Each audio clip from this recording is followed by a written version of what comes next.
Avanzo Sanje Rivada Shazundem. The Varishavan Jidin Jama Kivu Lana Meva Lana Mena Sanje Jumden de Bejawa Shaja Chazel Shudo Jazu Dema Jumden.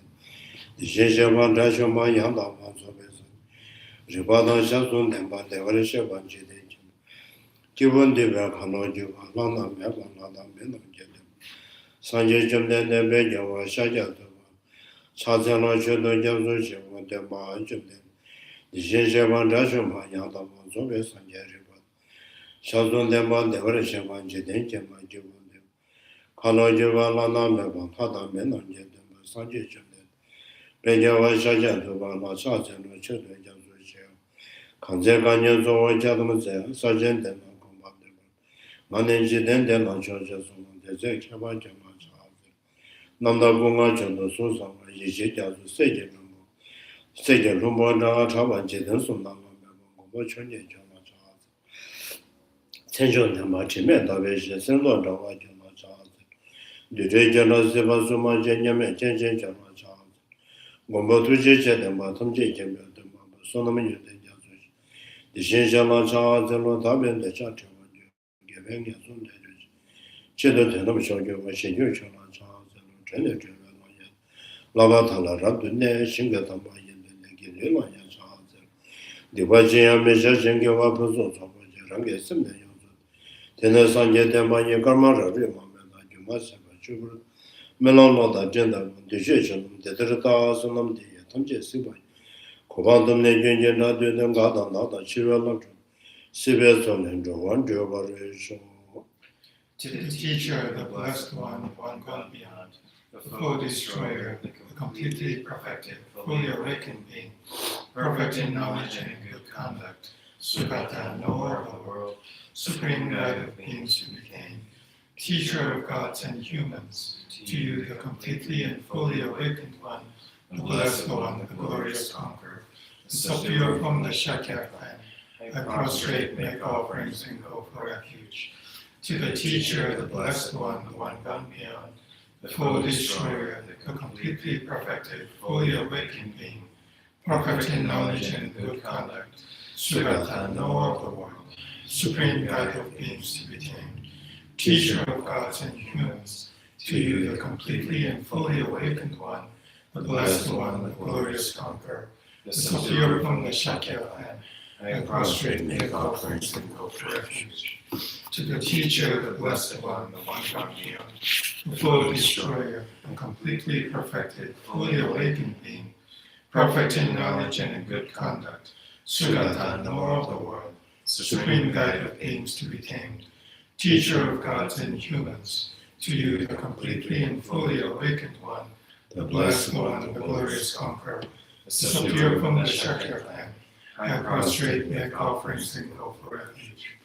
When the supreme among humans you were born on this earth, you paced out 7 strides and said, I am supreme in this world. To you who were wise then I prostrate. With pure bodies formed supremely pure, wisdom motion like golden mountain, fame that blazes in the 3 worlds, winner of the best, to you I prostrate. With the supreme signs, face like spotless moon, color like gold, to you I prostrate. You are immaculate, the 3 worlds are not. Incomparably wise one, to you I prostrate. The Savior having great compassion, the teacher having all understanding, the field of merit with qualities like a vast ocean. To you, the one gone to dustness, I prostrate. The purity which makes one free from attachment, the virtue which frees one from the lower realms, the one path, the sublime pure reality. To that Dharma which pacifies, I prostrate. Those who are liberated and also show the path to liberation, the holy field qualified with realizations, who are devoted to the moral precepts. To you, the sublime community intending virtue, I prostrate. Do not commit any non-virtuous actions, perform only perfect virtuous actions. Subdue your mind thoroughly. This is the teaching of the Buddha. A star, a mirage, a flame of lamp, an illusion, a drop of dew or bubble, a dream, a flash of lightning, a cloud. Seek these things as such. Through these merits may sentient beings attain the rank of all seeing, subdue the foe of faults, and be delivered from motion of suffering, of aging, sickness, and death. Sanje Shalom Sanje Shalom Chanju Pado Dade Jansu Nagin Soje Sonam Je Dola Benji Sanje Drubush Sanje Shalom Sanje Shalom Chanju Pado Dade Jansu Nagin Soje Sonam Je Dola Benji Sanje Drubush Sanje Shalom Sanje Shalom Chanju Pado Dade Jansu Nagin Soje Sonam Je Dola Benji Sanje Drubush Sanje Shalom Soje Shalom Chanju Pado Dade Jansu Nagin Soje Sonam Je Dola Benji Sanje Drubush. I go for refuge until I'm enlightened to the Buddha, the Dharma, and the Sangha. Through the merit I create by practicing giving and the other perfections, may I quickly attain the state of Buddhahood for the benefit of all sentient beings.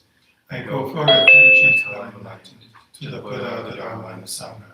Through the merit I create by practicing giving and the other perfections, may I quickly attain the state of Buddhahood for the benefit of all sentient beings.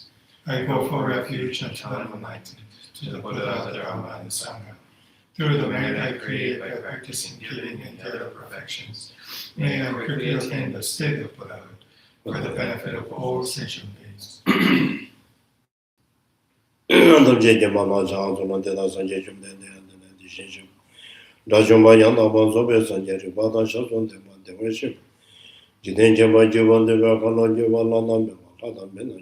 Sanje Jumden, the Shinshaba in the Sonam Davi, Judama Gavazawa, Verum, Sonam Jeteran, Beja Sambana Java, Senan Jemado Java, Juyambato, Tona, Tebemavana Long Braga, Shero Sigim, Tona, Sinjatam Jejama, Sanjusaman, Java, Pabia Kazana Java, Yangana Devo Trajet and Rovana Jeteva, Shepadam, Povason Jimu. Son number the one young Maguja, the Chomeja Boku, some Mamma, the Vata, Suda Benjama. Sumavata, the Mandeva, the number to Puma, the number to Canada, the Majan, the Mandama, the children. Yozun, the number to Vasivan, to what you want and give a usual look at the Majuma. Tadrashu, Sanji Jim Dendi, Shelan, the Young and the Yama, Jatana. Simjatam Jama Siva Sala Shuba de and the Dana Sanjay Dendi, which is when you the other one. Tabation that Toma gave up, Padu gave up, Toma gave up the answer, but Sindras of Mandem. Yozo Zavayo, Tavayo, Shawa, Yan, Tavato, and then a teacher when you want them. The Toma Matin, but Kevana Jesus and Gary was and the University, should the one on the water. Yavajo was of a Shaju, and Rovajo made them information to what the Tembayo, what you want to go. Tebashi again, and the level you got to what you want to watch you, Tibashi, but Timaja was you were charging me with you. Son of the Beji, and you don't want to Jibendo, you were Kuno, and Jibendo, you were Chemo. Hongia to send you on the water, Japan, Tamation, Autumn, Charles, and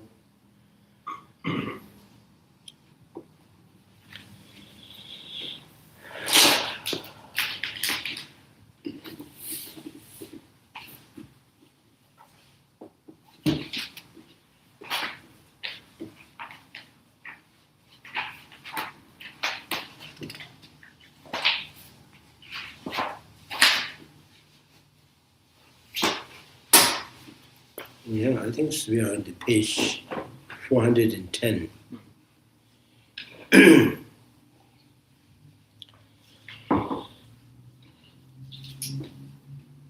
So how arising through the dependent originations, presents distortions, right? Distortions of adhering to existing extreme view, yeah. How arising through dependent originations prevents distortions adhering to extreme view.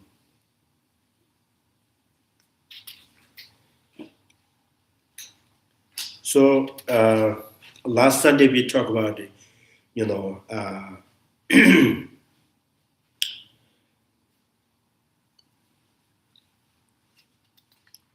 so within the Buddhist school of thoughts, Vibhashika school, Sautantaka school, mind-only school, and Medvi autonomous school, So all the kind of, maybe you say understand, or they follow Buddha's teaching, therefore they kind of have their own understanding of the true truth. So true truths, usually in the Prasangika school, the true truth, the true is, is not true independent truth. In the Prasangika, according to the Prasangika school, true truth is not the independent true truth. True truth means, so there's two kind of subjects. One, looking at the object, looking at any kind of things objectively, is there anything that exists objectively? So one subject which is objective analysis, not finding anything, and another subject which not objectively, trying to apprehend any kind of thing. It is trying to understand relatively, two things. Trying to see things relatively, like eye consciousness see the color and the shape relatively. Eye consciousness never see the color, objective, So the Prasangika school says the true truth is because the true subject is not because there's a two kind of independent, reality. So then the other school, other than the Prasangika school, medieval autonomous school also kind of similar to the Prasangika school, and the minority school, conventional and the ultimate truth. So minority school, ultimate, when it comes to the conventional ultimate truth, so ultimate truth, they kind of very similar to the Prasangika school. This is emptiness. Ultimate truth is emptiness. And then when it comes to, to the constitute, the very understanding of the emptiness, and this is the consciousness empty of external reality. The consciousness empty of external reality, the consciousness empty of imputational factors. So they hold that some kind of the truth is there within the consciousness. Now, in what sense it is not truly exist is, it is not truly exist in the nature of imputational factor. It is not truly existing in, with relation to the external reality. So that's the Prasangika, it's minority school, emptiness. And the Sautrantika school is very clear, conventional truth, the ultimate truth is like apple and imagination of the apple. So imagination of the apple, it has no taste of the apple, there's no shape of the apple, there's no form of the apple, no smell of the apple. It's just mental projections. That's why it does not truly exist. An apple can be eaten. You can have a taste of the apple, you can directly experience. So therefore, the apple is, ultimate truth. So imagination of water, imagination of the fire, and the fire itself. So it's kind of, the true truth means it's talking about two different bases.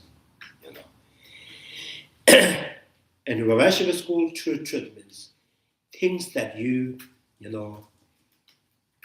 if things that you can physically destroy, and the notion of that will disappear. Like a table, and there's a, when you see when there's a notion of the table, because there's this whole shape of the board and the table. When you destroy the shape, and the notion of the table will disappear with that. So then this is that is conventional truths. It's not truly exist. So now, the Vivek school says, that does not mean that table has no ultimate nature. So the table as a whole shape maybe is not truly exists, but their nature as a form. So the how many pieces you kind of slide it, right? You cut it in different pieces, or you destroy it, smash it like powder. Still there is form. Even the powder that you cannot touch and see, still there is the element level. There's the form. So the form is ultimate truth. Things that can be destroyed can get and these are conventional truths. It's not ultimate truth. And then so like tables, vase, and then there's the water, also not ultimate truth. So it kind of, the elementally, how to say, Prasangika in the Vaibhashika school says the heat and air produces the water. So if you divide it, physically divided the heat and air, and there is no water. So the water is not ultimate truth. So, which means all Sodhantika school, Vaibhashika school, they really see the true truth is something in two different bases. So now the Prasangika school, so the reflection of the face in the mirror, reflection of the face in the mirror, that mirror, the reflection itself is conventional truth. Right? The existing of the reflections is conventional truth because it only exists relatively. It only exists, within the context, right? Maybe of the face in the mirror. So the reflection by itself has no essence to be existing by itself. So that is the existing, the reflection of the face in the mirror is conventional, and it is the relatively. So, and what is the ultimate truth of that reflection of the face in the mirror is, which is not objectively existing.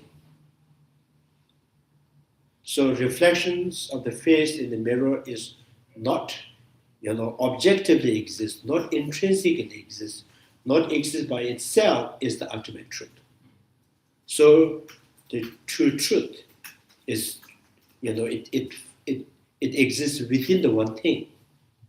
So it's, it is the, you see the reflections with eye, what you find is conventional reality. Mentally analyze is the reflection has any essence by itself to be existing, and then find no existing of the reflections by itself, by its own virtue, is ultimate truth. So same thing like yourself, myself existing, with relation to the body, with relation to the feeling, with relation to the perceptions, and finding the me existing is the conventional, like the reflection, reflections, mirror image, that existing the mirror image. Then, with perceptions, with relation to the perceptions, yes, I exist as an agent of seer, smeller, and listeners. So with reflection, with the relation to the body, I can, me exist me exists as a Tibetan or human being, all right? So, and a skinny, skinny person. so, so, yeah, so they can exist. Now the question is where it exists, where that person is, exist. So then, light is reflected of the mirror image, not existing physically within the mirror. It is not part of the mirror, or it is not coming from, from the side of your face. From the face, nothing goes to the mirror, and that mirror image is not coming from the right side or the left side. It won't go left side, right side, up or down, right? So, which means it's not part of anything. So similarly, yourself, myself is not the body, not in the body, but my mind can see me with body. That does not mean, I am existing within the body. So my mind can see me as a seer when the eye see things, my eye consciousness see things. That does not mean I am myself existing within the eye consciousness, within the color that I see through my eye consciousness. I am not part of the color, not part of this eye sense power, not part of the eye's consciousness. But it appears to the mind I exist as a seer. So the way you see, how you find the I am with relation to the eye sense power, ear sense power, nose sense power, is, existing myself relatively, So not finding myself, objectively, not finding myself by the nature of the color, nature of the eye sense power, nature of the eye consciousness, not nature by body, naturally is not there, is the ultimate truth.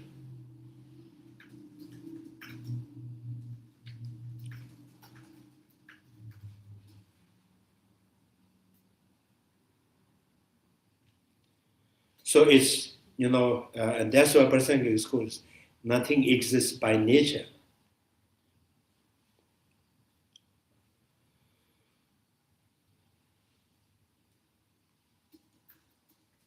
So, and then so that the kind of, emptiness of myself is, I never exist by nature, by itself, by body, by sense power, by object of sense power, by perceptions. So I'm not part of anything, right? I do not exist, I do not belong to anyone, any of those factors. But with these factors, I am existing to the mind, right? Because of that.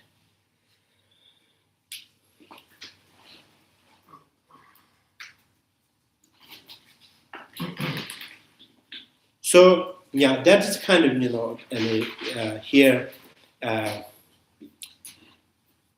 but you can say this is what they in Prasangika school says, no such things objectively exist or inherently exist.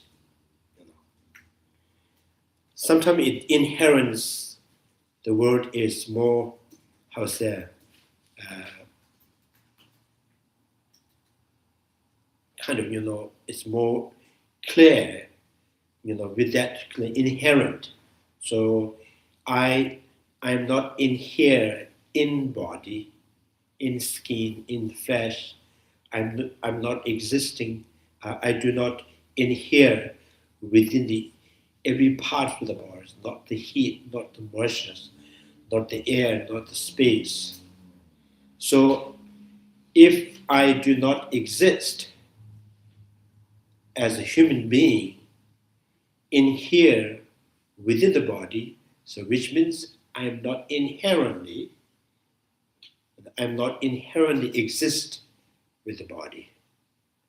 So same thing, I'm not inherently existing with eye consciousness, ear consciousness, nose consciousness, tongue consciousness, eye sense power, ear sense power, nose sense power, tongue sense power, form, sound, smell, taste, textures. I do not inhere with any of those. Therefore, I'm not inherently exist, but exist to the mind with each of those factors.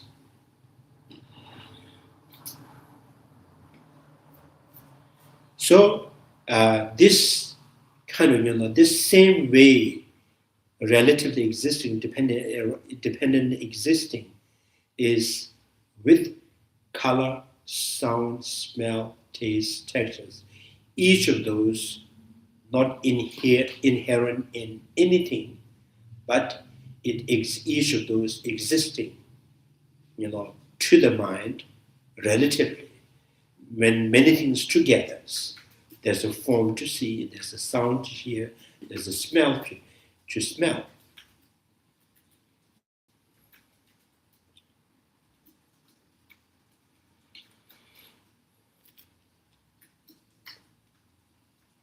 So now once we kind of can understand this emptiness means here, and there's the consequences. There's a downfall. How's the downfall, or is a side effect? Mm-hmm. So when we think about that emptiness, we may tend to think, so which means if nothing inherently exists, means things do not exist in general. So that is the one of the extreme view. So it's falling into nihilisms. So it's a nihilism view.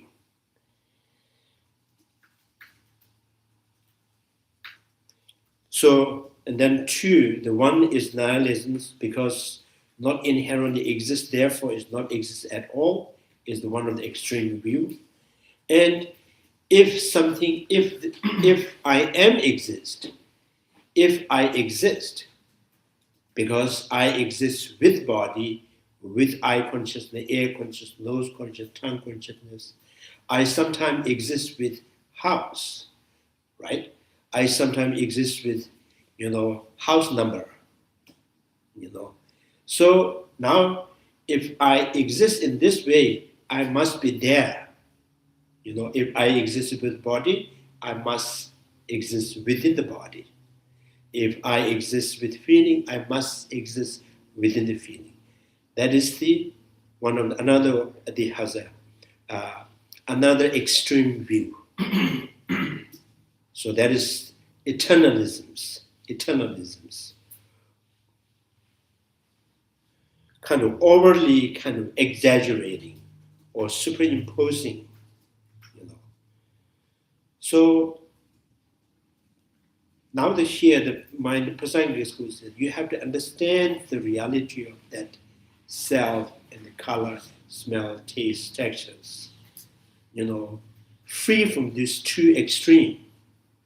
So not totally falling into nihilism and not falling into eternalism. So now says, how do you really do that? Not falling into nihilisms, refuting the inherent existing and not falling into nihilism. How is it possible? And then says, so one, the way your eye sees the color, the way your eye sees the color is the only color existing. This is the only way the color exists. And that color,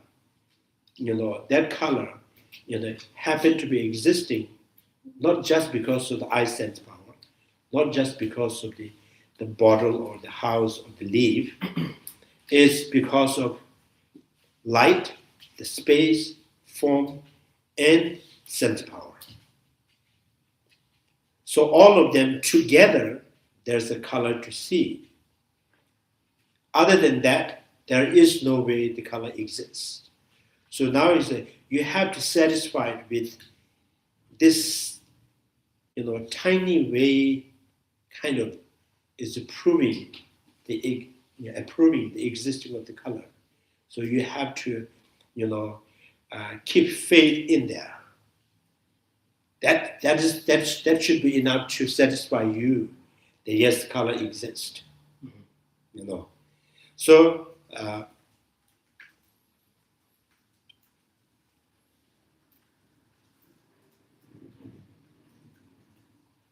I think this every day is happening in with us, but we do not really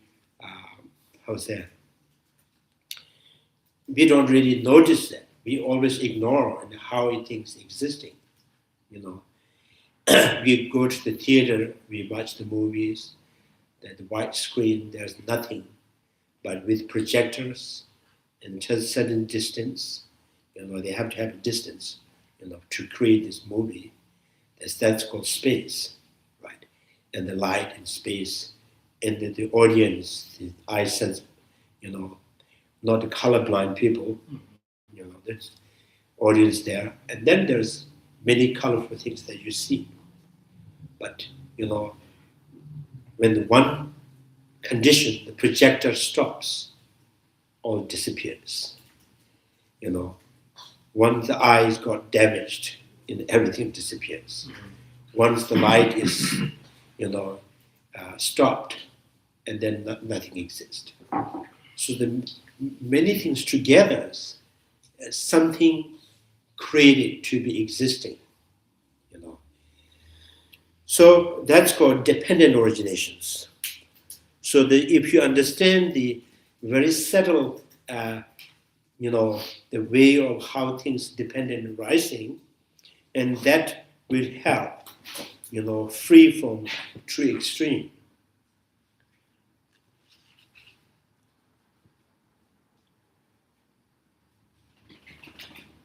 So in the Tibetan, Tenjin Deran Jua.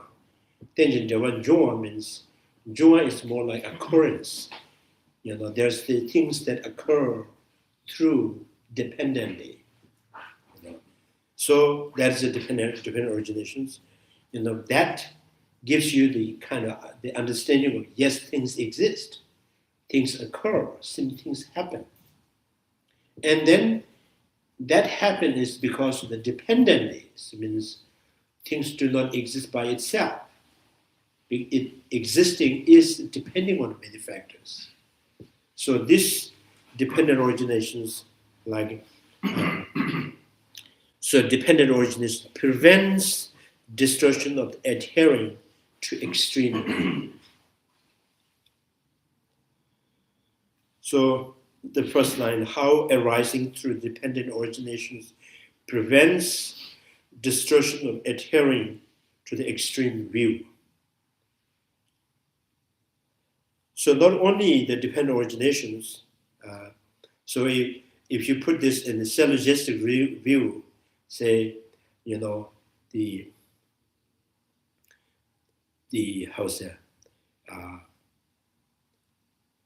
nothing arises intrinsically because things are dependent rising. Or you can say that born from condition. So the reason is something has born from the cosmic condition, therefore nothing arises intrinsically. Or you can say things do not arise, intrinsically because, a reason has not arising. A reason is not arising. Any reason cannot arise. So that is also one reason.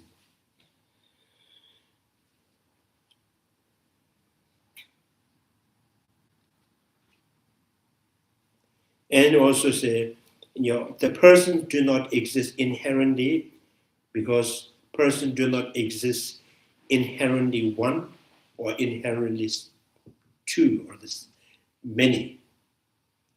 a person is not inherently many, myself, there's no me inherently many with many aggregates. There's no me inherently one or the singular in many aggregates. So there's many reasons. Among those, saying that dependent origination seems to be, even the word itself kind of gives you the idea, things not independent, but things happen.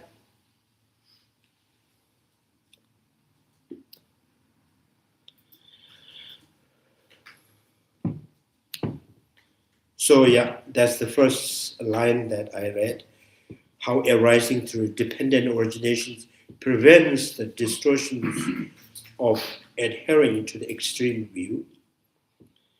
So then there's the questions, since you, the Madhyamika, have rejected arising from itself, from something other, from both, from no cause, on the level of both truth, how then should one ascertain arising in the conventional sense? So now this is the kind of, for example, says, if the arisen effect, the arisen effect, because it is already arisen, there is no way you can see arising, right? Unarisen means unborn, unproduced, non-existing, and there is no arising. So unarisen has no arising, arisen has no arising. Then how, in what sense that you can understand, yes, there is arising?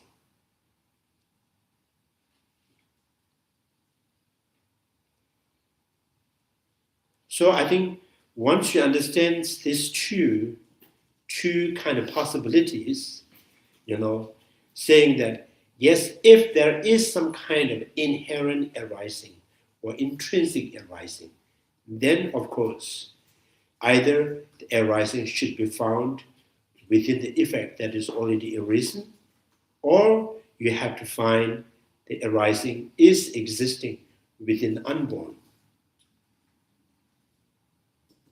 So the arising has not found with unarisen, unborn, or arising is not possible to see in things that already arisen. And in what sense the arising could exist? So then the answer is arising, it can be seen, to the mind dependently. How? Yes, the effect is not arise yet, but when you see whole process of the cause and the condition in the presently functioning, right? Because of that or based on that, and you conceive something is coming.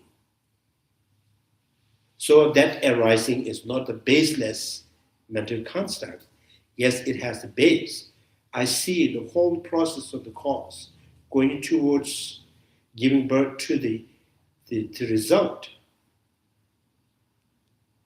Like it says, if whole Sunday is from the morning I have witnessed, Sunday is going towards the end, towards the sunset. So whole process is indicating, yes, the Monday is coming. So the arising of the Monday, the coming of the Monday is not just superimpositional. It is not the baseless existing. Yeah, with base it exists.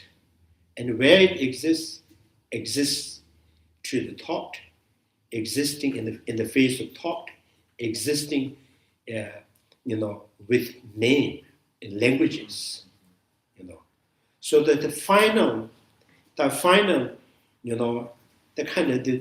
so this is, the conventionalist is existing is very subtle, almost like 1% it has a, existing has a proof is 1%. So that, that 1% either is just language or the concept. So language and the concept projects an approving from the present causal condition. Sunday, disintegration of Sunday is the one of the base, and then you have language say, yeah, Monday is coming. So coming in the Monday, gotten by the languages based on, based on the Sunday which is disintegrating. So that is the only way, the arising is existing. So therefore, arising is not intrinsic, it's projections.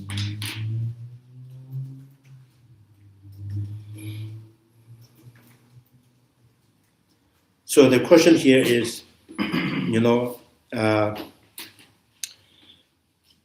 since you, the Madhyamikas,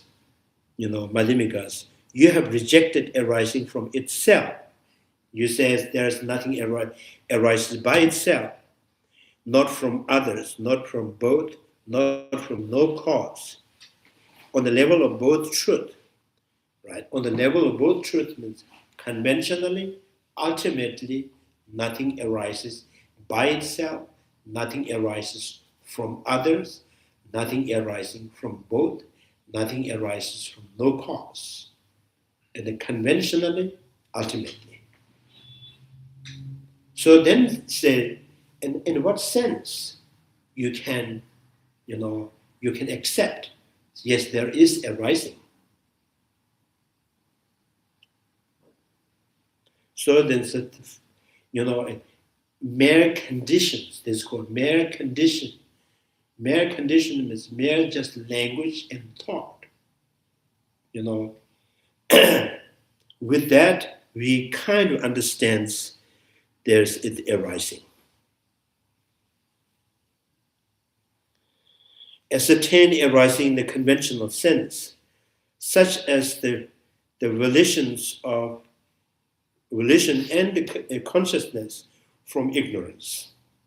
The karma and consciousness, say in the sutra, the right-sitting sutras, says out of ignorance there's the karma and consciousness and name and form, the faculties and contact, feeling, craving, grasping. So, how do you see all this line up and how do you see the change of that? So, in what sense you see there's the karma coming from ignorance, the karma arising from, ignorance, and there's a consciousness arising from the karma.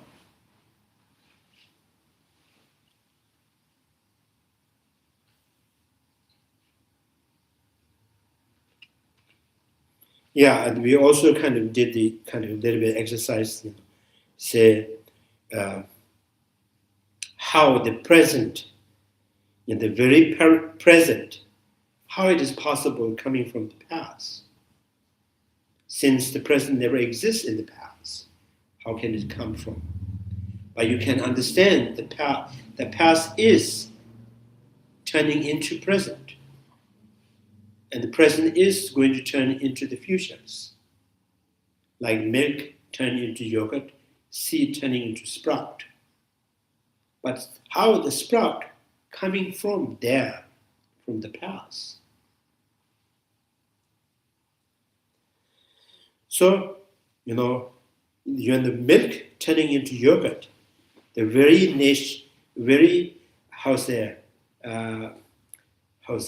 very notion of the milk, very identity of the milk is no way it can go to the milk. You have to go to the during the yogurt, but it has to disintegrate. By having disintegrate, then turn into the yogurt, which means the very milk is physically, there's substantial level, there's nothing going.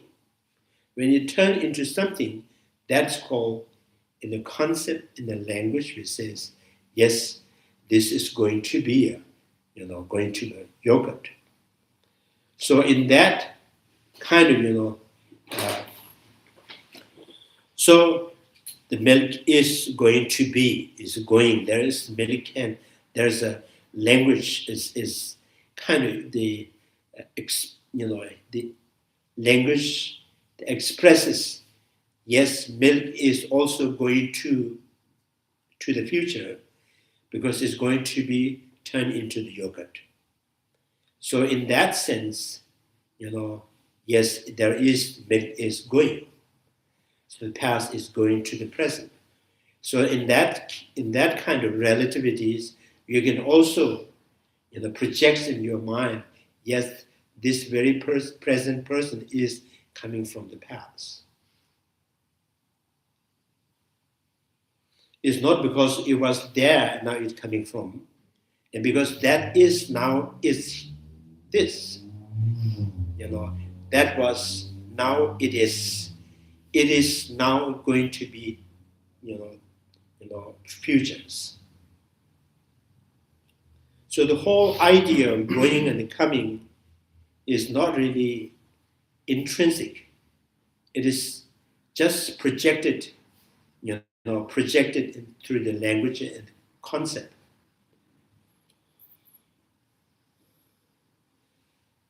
So in that case, the volition, the consciousness from ignorance. So with ignorance, due to the ignorance, or ignorance here referring to the actively grasping, grasping on the self, within the body or within the feeling, within the perceptions, within the thought, So within the color you see, within the sound you hear, within the smell, within the taste and the textures, within the idea, within the concept. So kind of in relations. So, when your misconceptions or ignorance actively grasping, self within the body and everywhere. So with that, and then that, how's there? Their projections, the projections of the existing of yourself intrinsically existing as a feed to your emotional, right? And then there is the emotions, anger, attachment, desire, so many things. And then these emotionals express through your speech and the body and the thinking. So that this is how the karma coming from ignorance. It's not a karma was there within the ignorance, stomach, and then it's come from. It's not like that.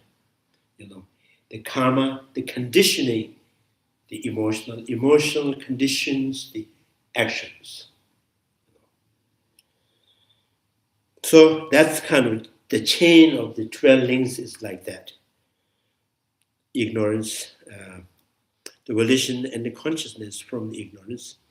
That of the sprout from seed. So that of the sprout from seed. Sprout, one seed by itself not doing, how's that? The seed is not by itself, not giving a birth or giving, birth of the sprout. So with soil, with water, with wind, with heat, So if the seed is turning into, and the assembly, assembly cost, like the, how's that? The corporate condition that it, how's that? Assembling with seed. Everything is turning into the sprout.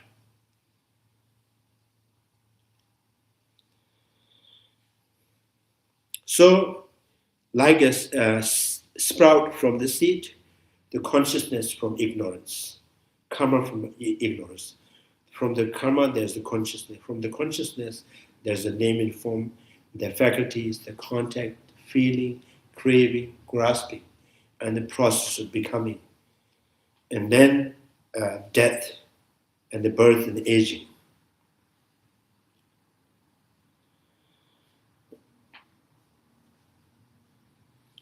So the question, since you Madhyamikas, you have rejected arising from itself, from something from others, from both, and from no cause on the level of the true truths, how can then should one ascertain arising in the conventional sense, such as the volitions and consciousness from ignorance, that of the sprout from the seed, and so on? Replied, now, the Prasangika school, to this we say, because the entity do not arises from no cause, from the cause such as Ishvara, like Bhagavan or the Creator, from itself, from others, from both, there arises entirely through dependence.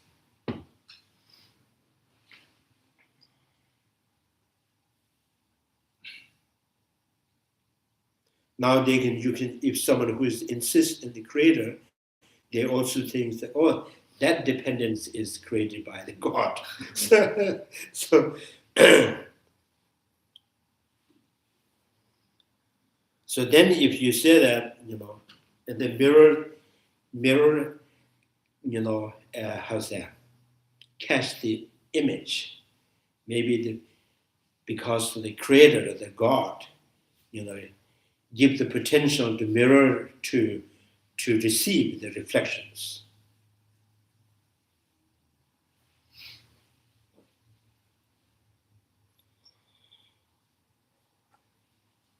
Then in that case, everything is Creator.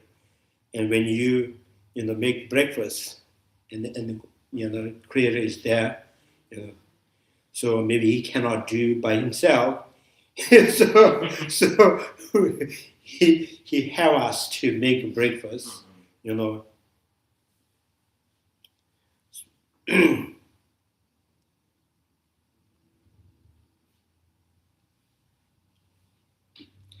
I think some people maybe think if you don't see this kind of, only this is the dependent arising, and that dependent arising is just a name, a word, the word just kind of verbally you kind of accept dependent arising, and you do not understand dependent arising means free from two extreme.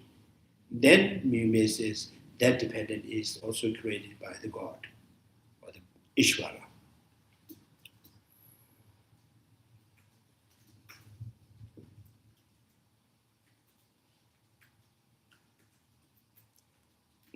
So when you have mirrors, you don't need the God there to to have the reflection in the mirror, because the mirror has the nature of creating this kind of reflections. So because the entities do not arise from no cause, and from the cause such as Ishvaras and self and others and both, and arises entirely through dependence.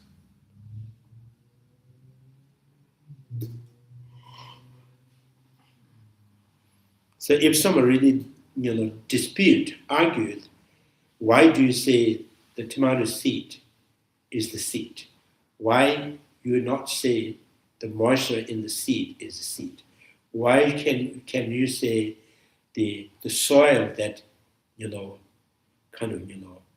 joined with the seed is not a seed? So we say, if only the seed is turning into sprout, and there is no fire, there's no heat, there's no moisture, there's no wind. So when the sprout is maybe dry, comes. So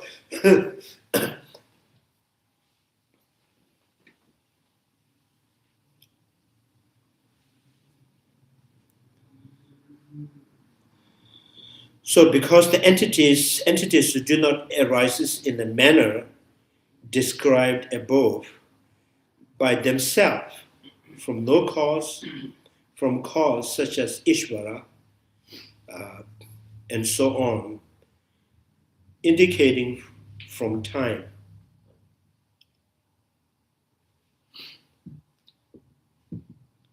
So on said, indicating from time.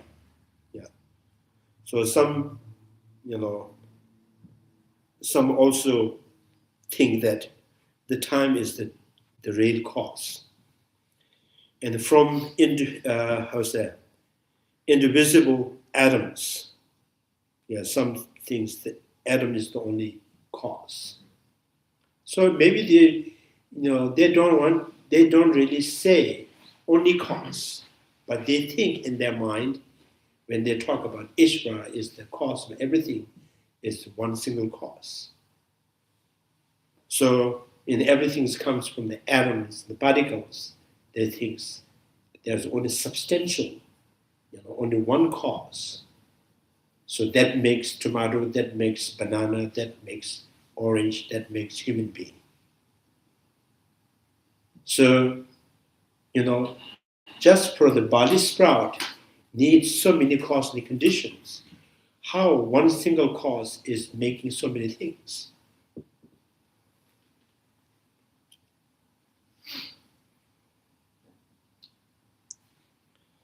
So, in every day, we never saw any effect that happened from one single cause. But we are kind of forced to believe, yes, before there is nothing, there's one single cause was there. He was planning. And then when he thought and he stepped, everything's become,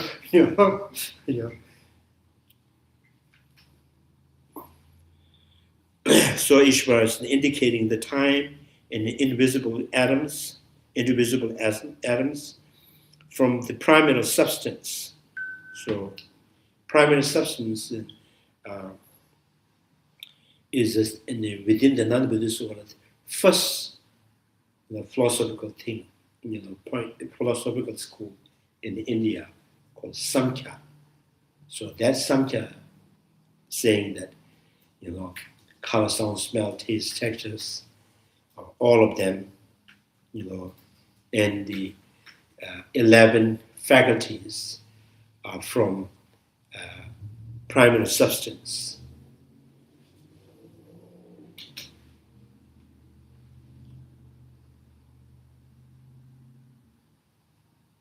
This is a kind of very big kind of one of the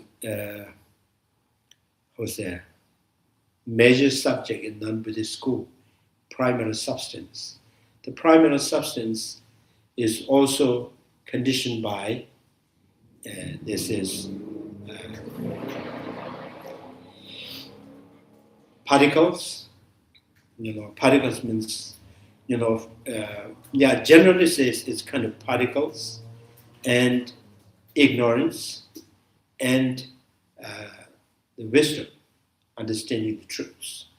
When they are equal, when they are balanced, so it gives the power to the primary substance to create many things. So, and then why this is particles like this body and this negative emotion, that intelligence. So your intelligence not overpowering on your ignorance, not overpowering controlling your elements, and they are friend, and you are in samsara. So your intelligence becomes so powerful, and that destroys the ignorance, that controls over the elements in the body, and your freedom. You are free from the primary substance. So the Samkhya school, even this is the creator is the primary substance. That creator is born from three conditions.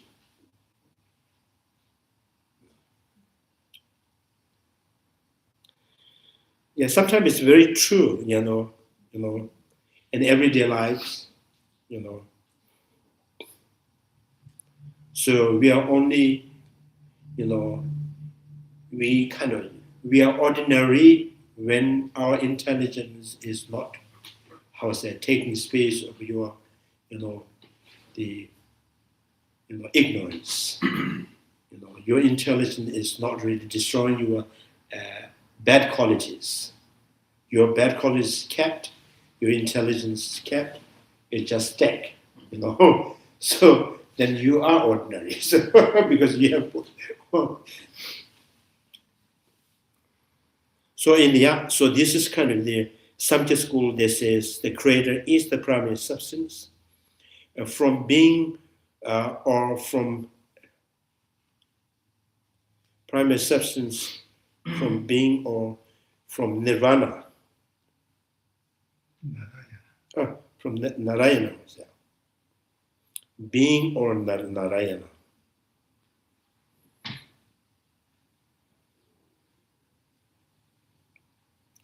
Ishvaras, or the Ishvara, is sometimes that is also kind of debatable. And then the school, people who, you know, who are devoted to the Lord Shiva, and this is Lord Shiva is the only Ishvara. And people who are devoted to the Narayan, Vasudeva, and this is the only Ishvara is Narayan.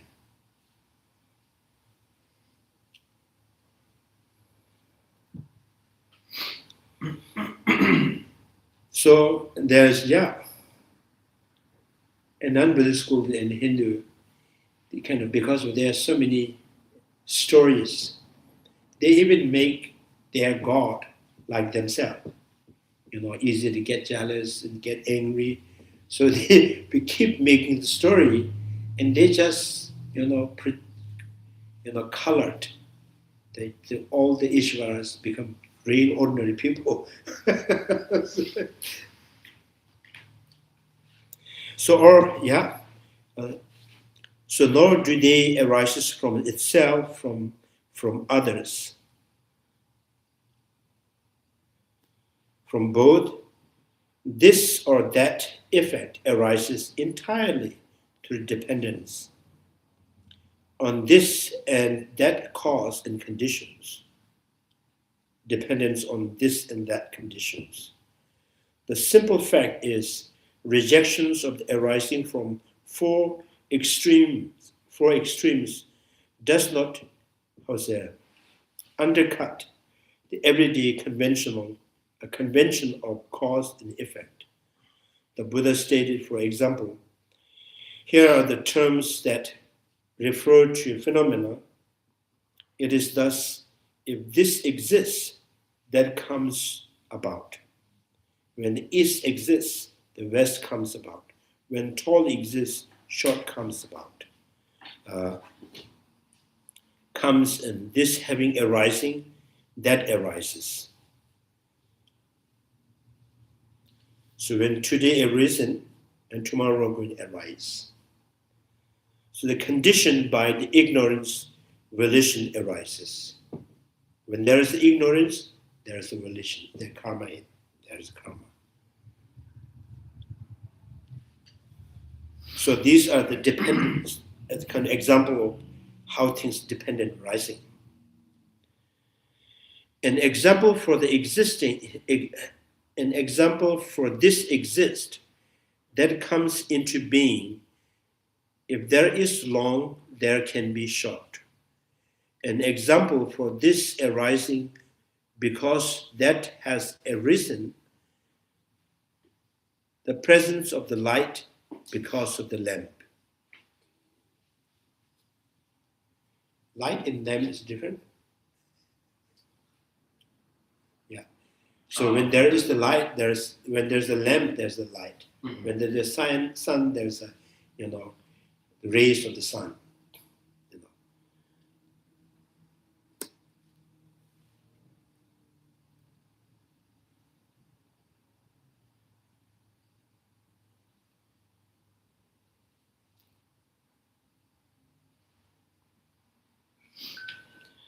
So also the fundamental wisdom says, an agent depends upon object of acts, and object too originated only in dependence upon agent.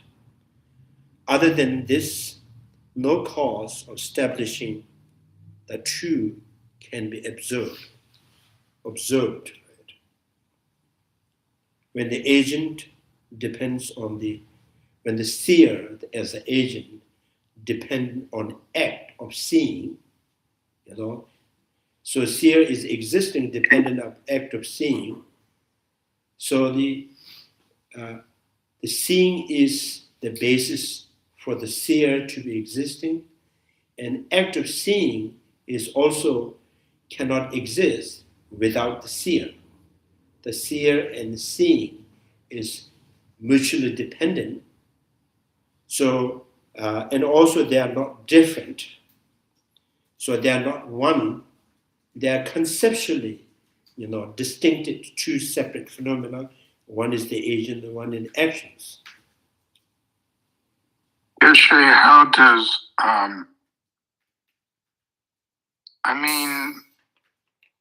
ignorance does not inherently exist, right? Volition does not inherently exist. Those are concepts. How does volition arise from ignorance?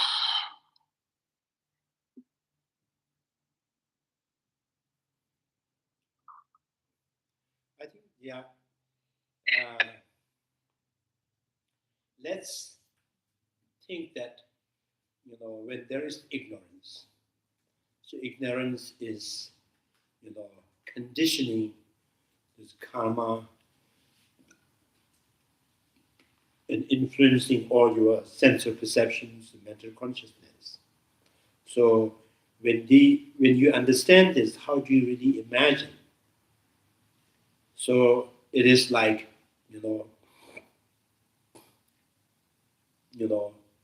are you imagining that when you have one rotten oranges in the center, that influence the oranges, kind of the influence smell of that.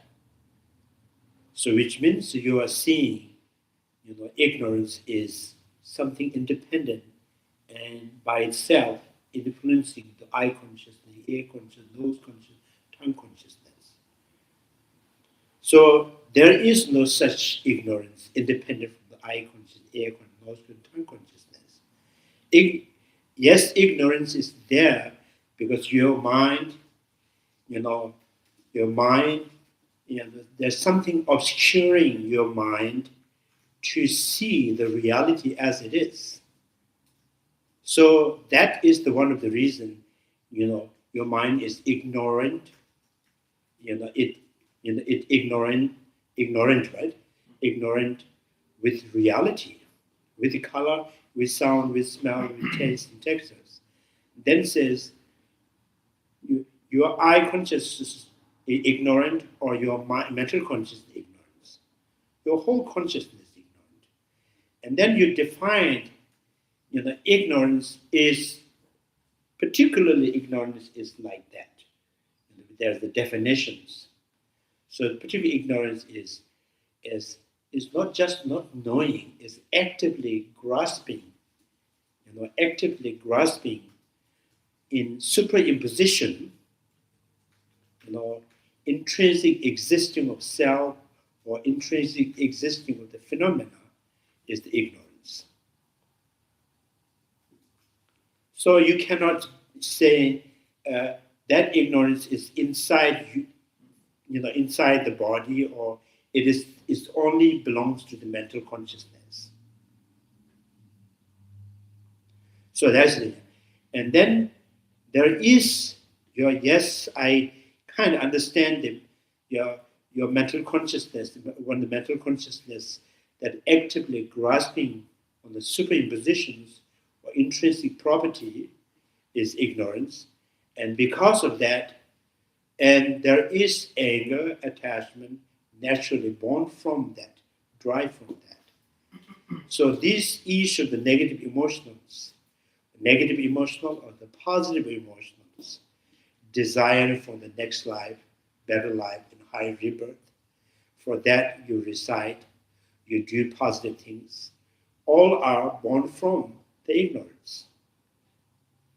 Positive action, negative actions.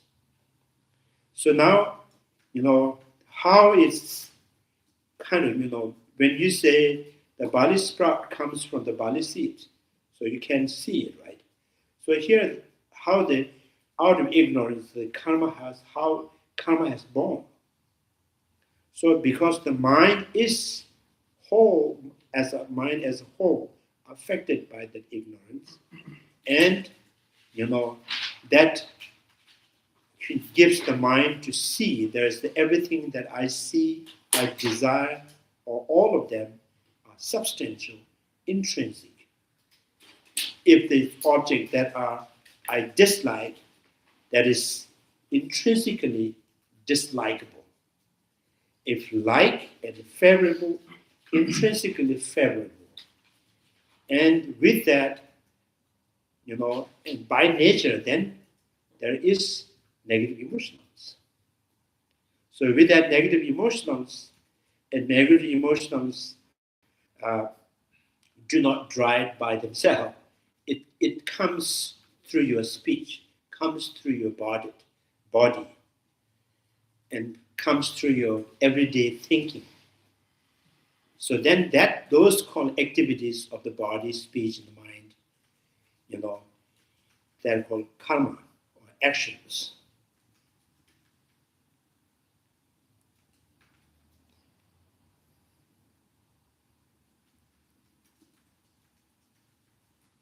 Would you define volition? I mean, generally in Western philosophy, that's synonymous with free will. We will something to happen. And then there's this big dispute in Western philosophy whether free will exists at all or whether it's illusory and everything is really predetermined, like cause and effect. It's inevitable.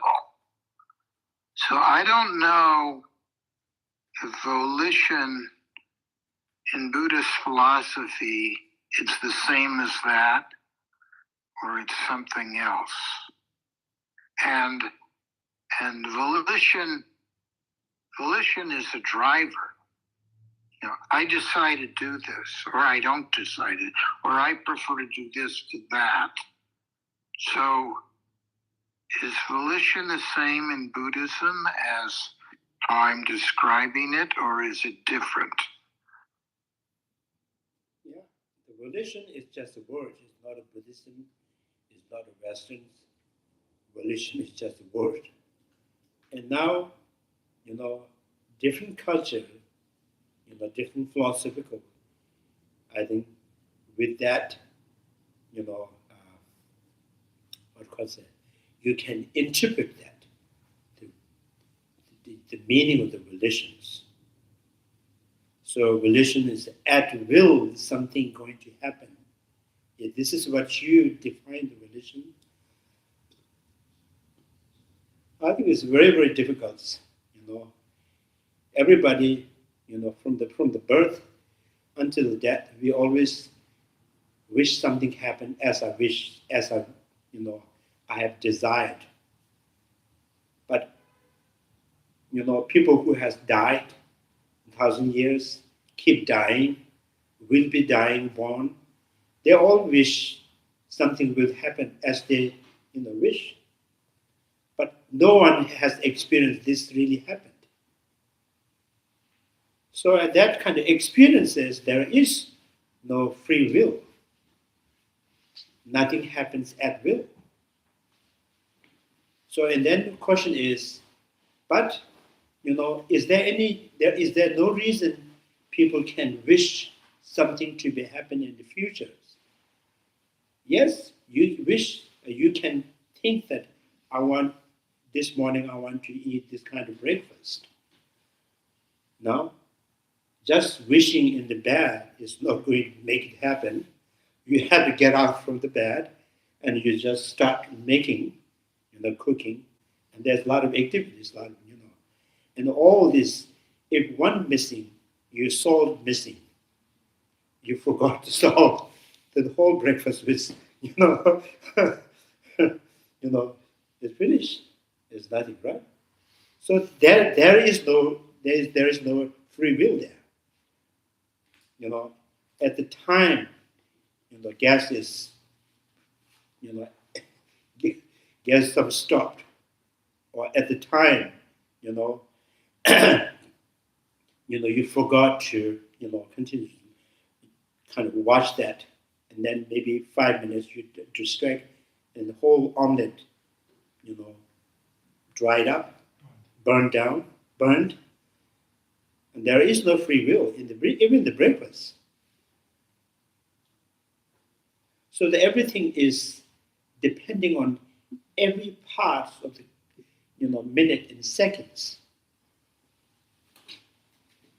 Well, but you can, if you think that I want to make sure that today I'm going to have a breakfast, good breakfast, and not forgetting every parts, and then at the end you can have a very delicious breakfast. That is also possible.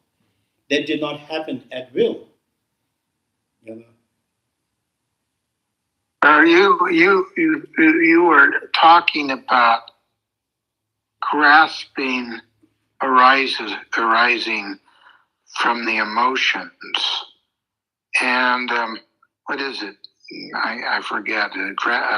Desire and grasp is maybe 6th and 7th, or 5th and 6th, and yet volition sounds an awful lot like it involves some kind of grasping.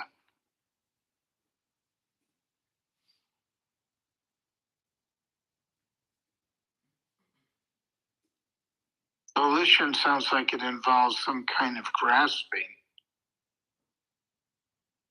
I am having trouble seeing how, of course, it's conceptual, but one thing arises from another, presumably in the 12 steps of dependent arising. But it's hard for me. How is volition different? Maybe I should put it this way. How is volition different than grasping? You were talking about the emotionals arise from ignorance, and then the emotionals kind of result in grasping. Are the volitionals separate from grasping? Are they interrelated? You have to grasp to want something? I have some difficulty with this framework. Yeah, volitions. I think here you should understand the volitions in the text. The translated volitions actually is referring to the karma. Is talking about the karma. He tried to translate karma into the volitions, and then probably, and he has his own way of a definition, define the volitions. If the volitions is karma, we say yes, the karma means actions which is conditioned by ignorance and emotion. So it's not just by mere action is not going to be a karma. The actions which is conditioned, it is forced by your ignorance and your emotion. Right. So delusionally act is called karma. Just act is not karma. There's the act of the wind, act of people say the earthquakes, the act of God. So the God act very bad,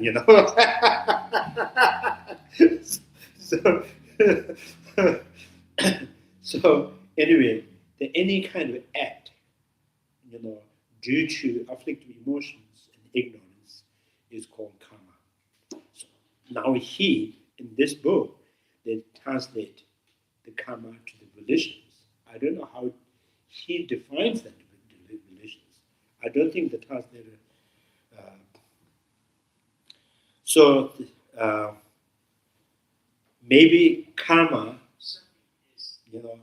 some may, interpret that karma, karma, like some people says it's karma means actions. Just the actions is karma. And then if the action is the karma, just by action is the karma, then Buddha has the actions. Buddha must have a karma. Arhat have actions.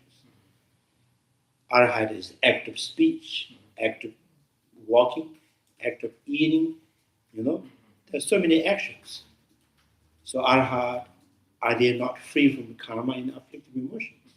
Or they're only free from afflictive emotions, not from the karma? So the karma means is the action that is under, functioning under the afflictive emotions and ignorance or karma. So now this, and here the translator used the term, interpret that karma to the volition. Could we define karma as a propulsion caused by causes and conditions? Past causes and conditions? Karma seems to create a kind of momentum, direction, and momentum.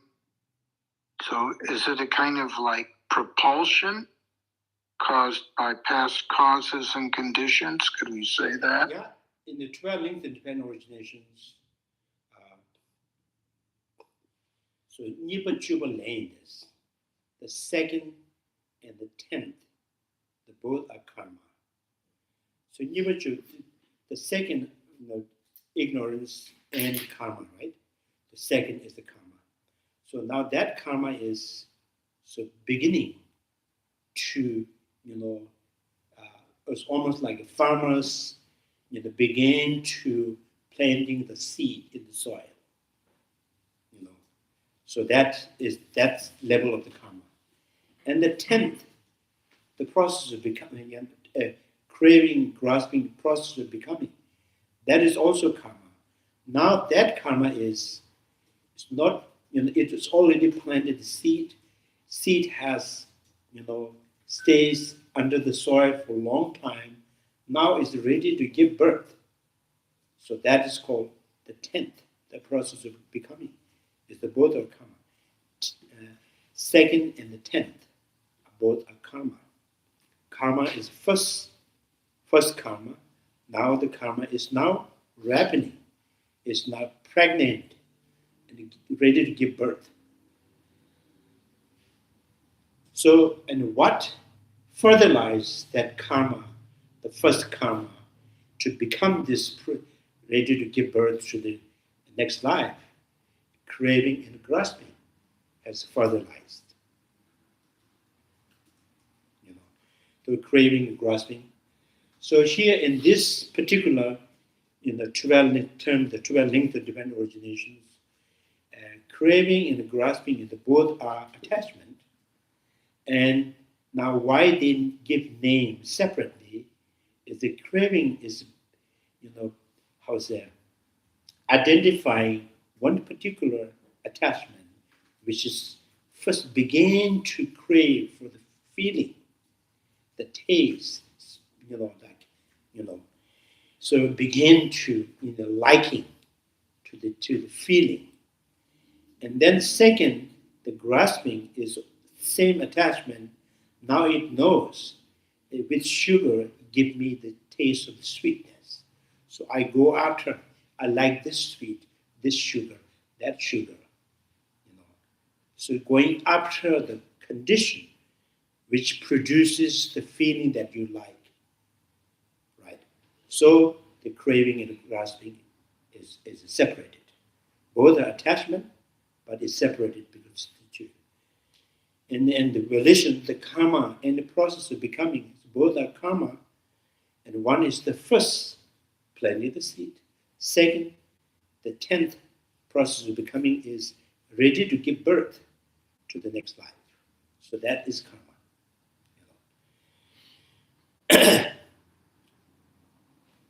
So I'm not sure, yeah, but we still here. And when you read this book translated in English, they use the volitions, to the karma.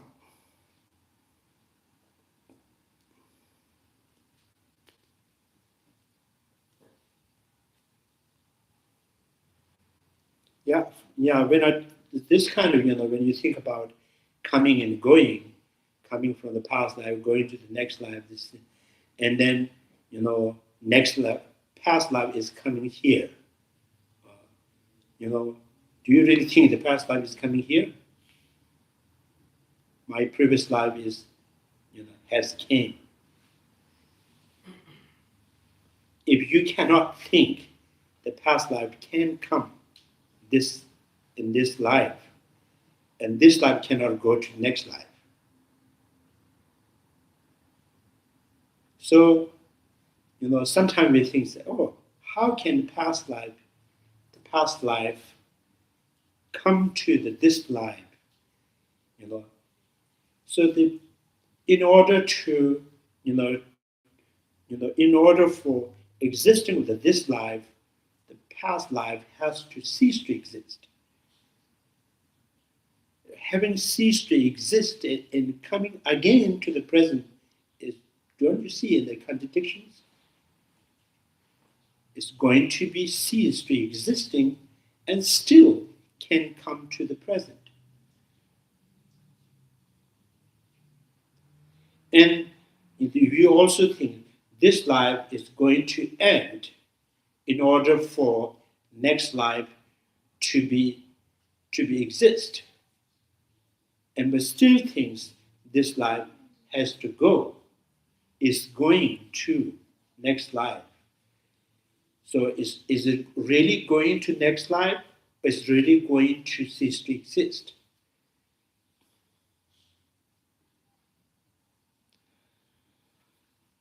So now this has become the contradictory and a problematic for people who think death means end. So if the death is end, why it goes? If the death is not end, right? I use a long time to say is END or AND. If END, there's no way he can go to next life. It is the end. End what? He die end, it become that. So in that way, if that is the kind of, is the continuity, yes, if there is a continuity from the death to the life again, yes, it goes. But the very person is impossible because it has to cease to exist.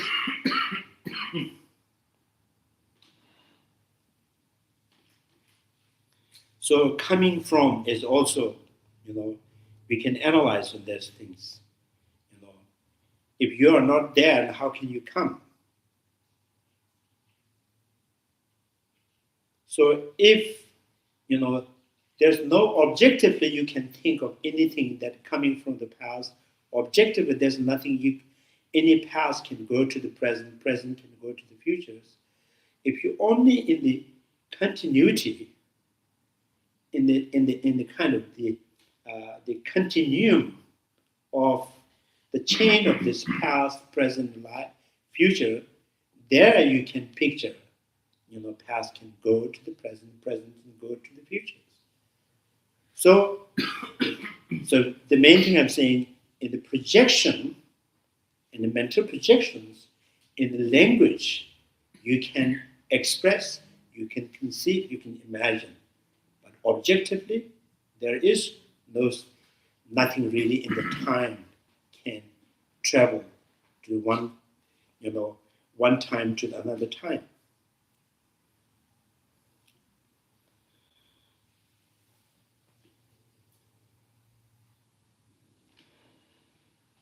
How can,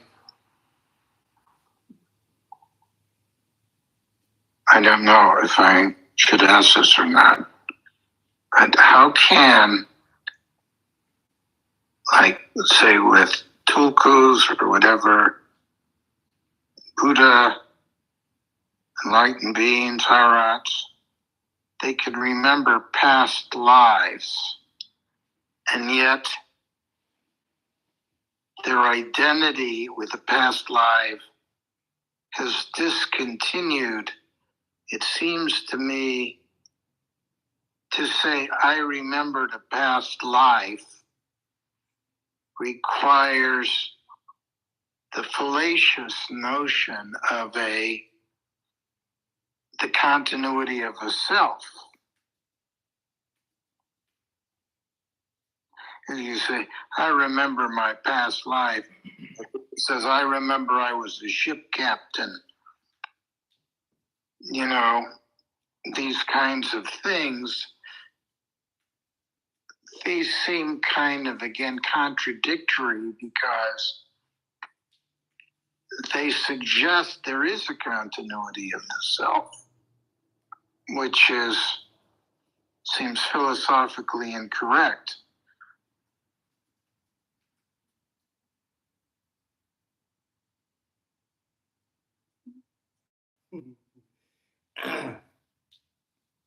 I think, yeah, I have to use the pipe to your air. so,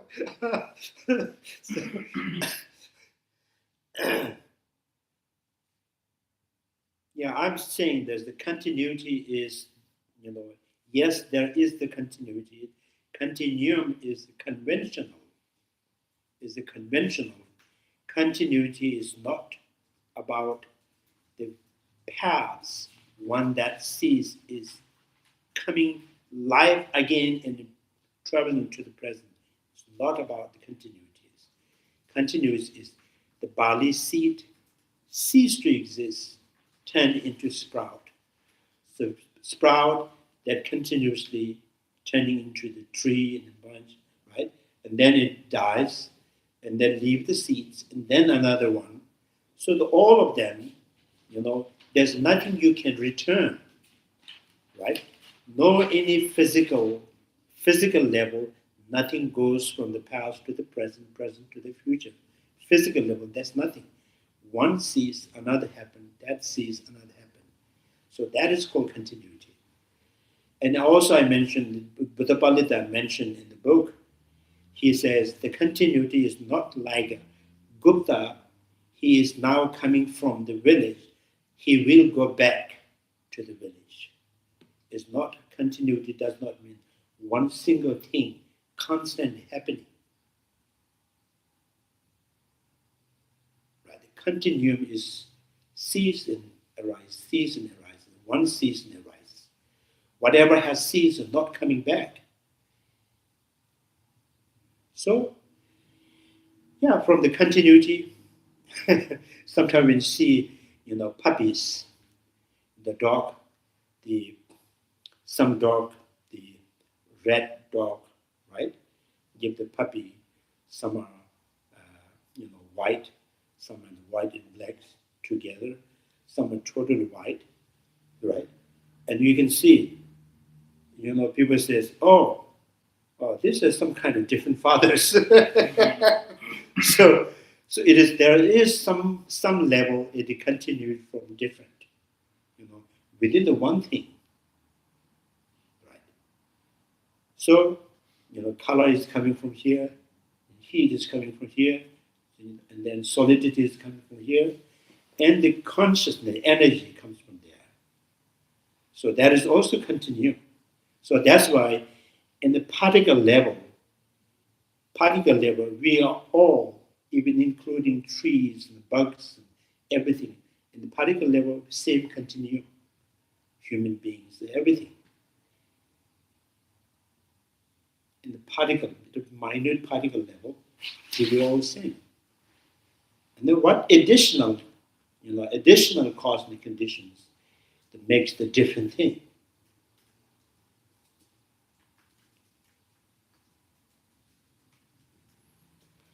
Yes, the continuum. So that's why I'm saying, keep saying that this is called the continuum is conventional, it is the dependent arising, it is not intrinsic. So intrinsically there is no continuities, there is no such continuum. Everything is disintegrating. How can any intrinsic property can continue? If everything is impermanent, how can one remain permanently? How can one entity could remain forever?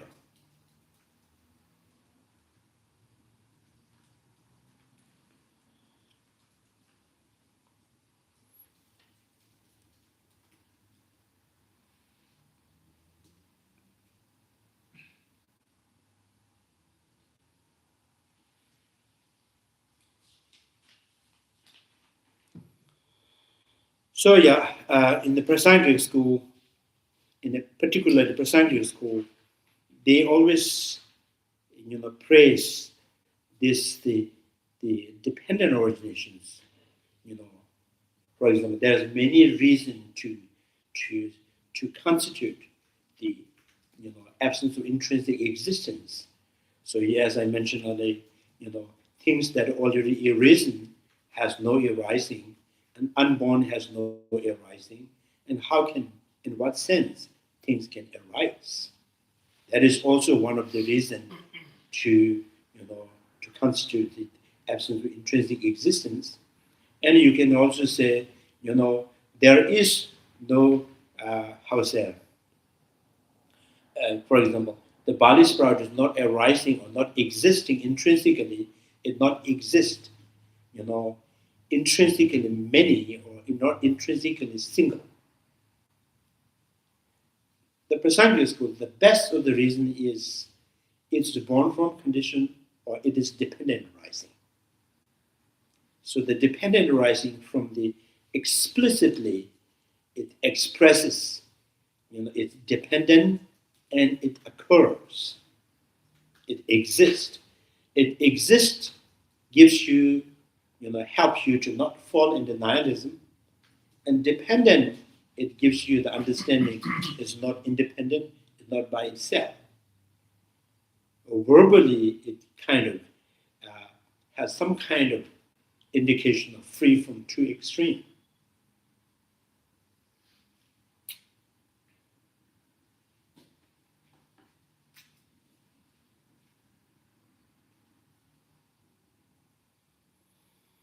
So the fundamental wisdom says that an agent depends upon object of act, and the object too originated only independent upon agents. So this is conventionally in language and in the concept, you can see two separate phenomena. The seer and act of seeing is separate. So seer and act of seeing is separate.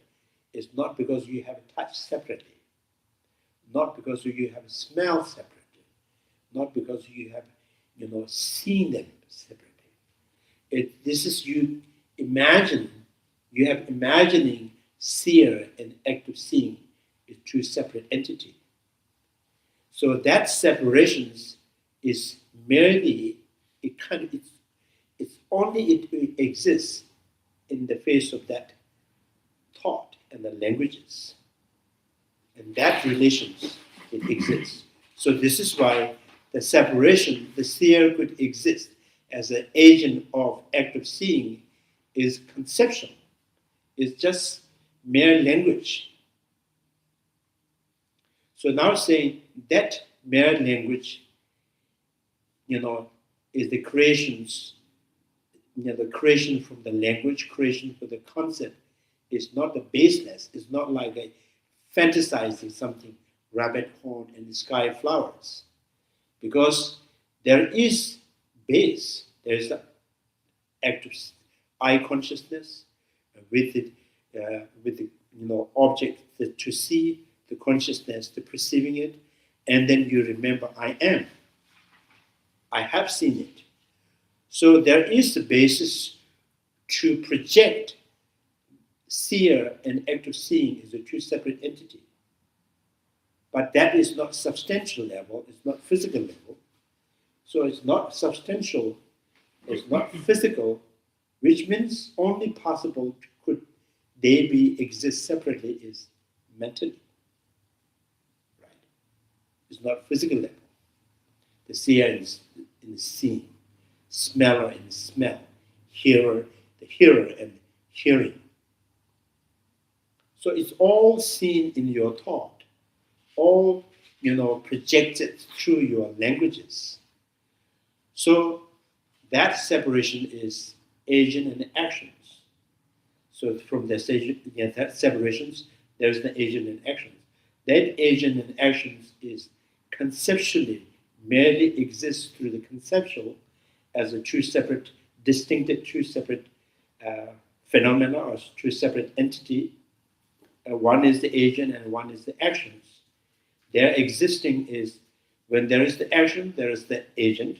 When there is the agent, there must be actions. Without action, no agent. Without agent, there's no actions. Mutually dependent, right? Mutually dependent. Their very existing is also projected by the conceptual and the languages. So that's called dependent. The dependent origination or dependent arising, that dependence on languages and the concept and your experience.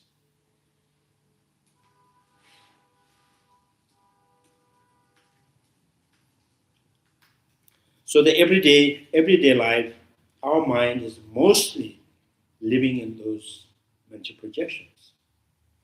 Our excitement, our disappointment is all not because of what we see, what we smell, it's what we construct in your mind. So I think because of that, saying the suffering is, mental projections. So there is no true suffering, the suffering that exists by itself.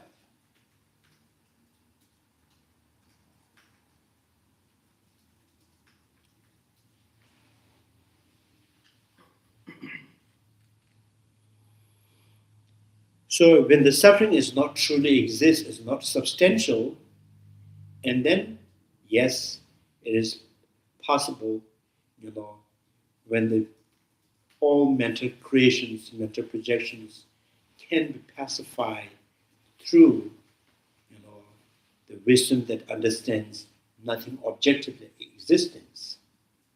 So then that, with that wisdom, with that realization of the ultimate truth, can lead you or place your mind forever,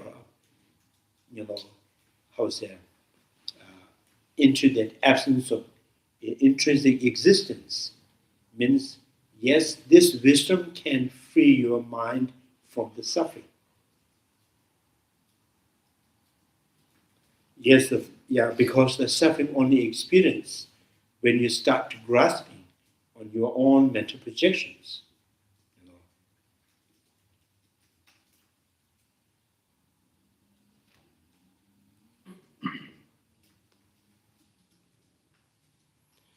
So the agent depends on the object of act. Other than this, no cause of establishing establishing the two can be observed. Other than that means, other than language, other than your thought process, there is no such witness. There is the agent and action as separate. Anywhere you can find.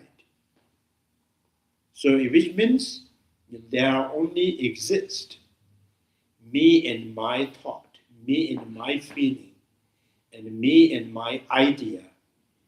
So these two existing as two separate is only language and concept. No other perceptions, even there is no omniscient that could witness these two being separately exist.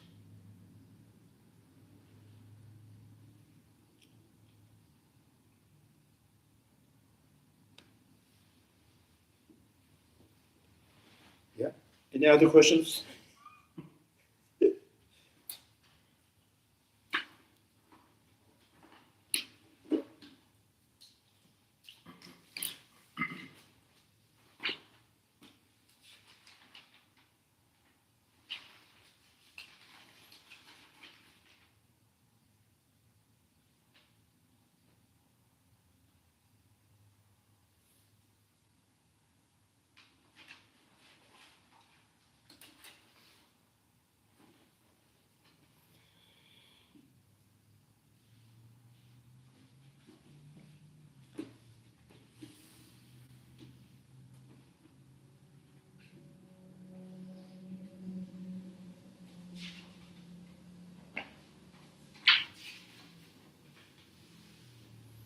Yeah, I think this has to be kind of,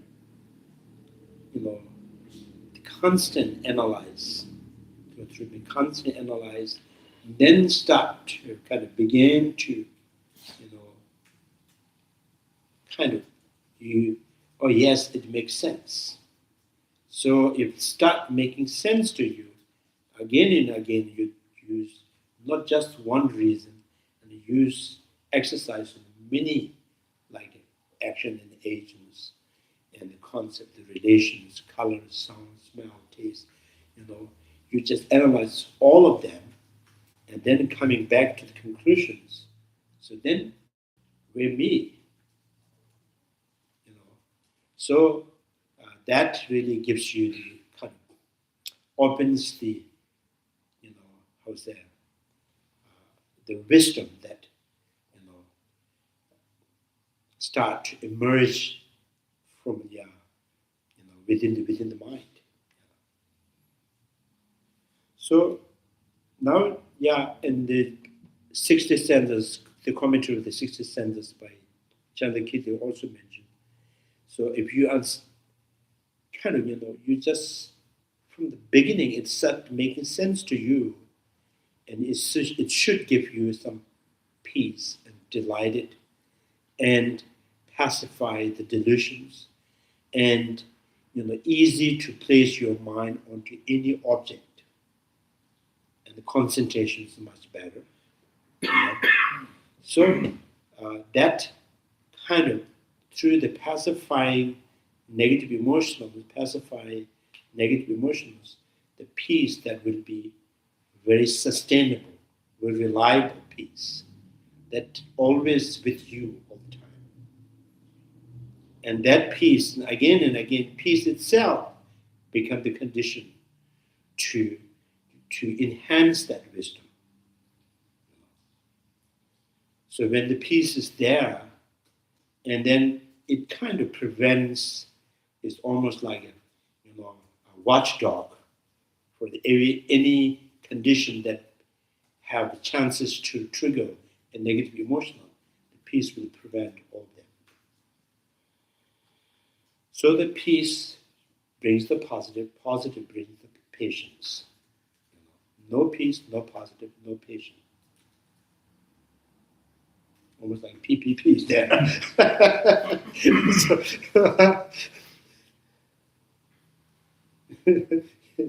P is the more important. Anyway, thank you very much. Chanju Simja Rinpoche, Majeba na Jesu, Jeba Nyamba, Beba, Konya Kondo Peba, Tonya Tawa Rinpoche, Majeba na Jesu, Jeba Nyamba, Beba, Konya Kondo Peba, Pama Simjan Tamja, Dada Denju, Yandro Tamja, Tado Towa, Chanju Simba Kana Sushu, Dada Gunji, Molom Joju, Kanjera Roko Vishamanzo, Panda, the woman, Joven, Jerezo, Tinzi Japanese, Side Bodu, Danger. May the precious Bodhi mind not yet born arise and grow.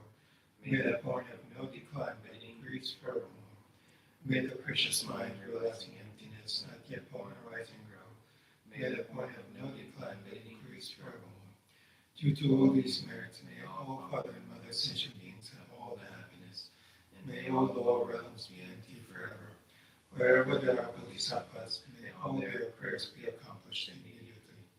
In the sacred land surrounded by snow mountains, you are the source of all benefit and happiness. O powerful Trinity, remain in this world until samsara ends. Thank you very much.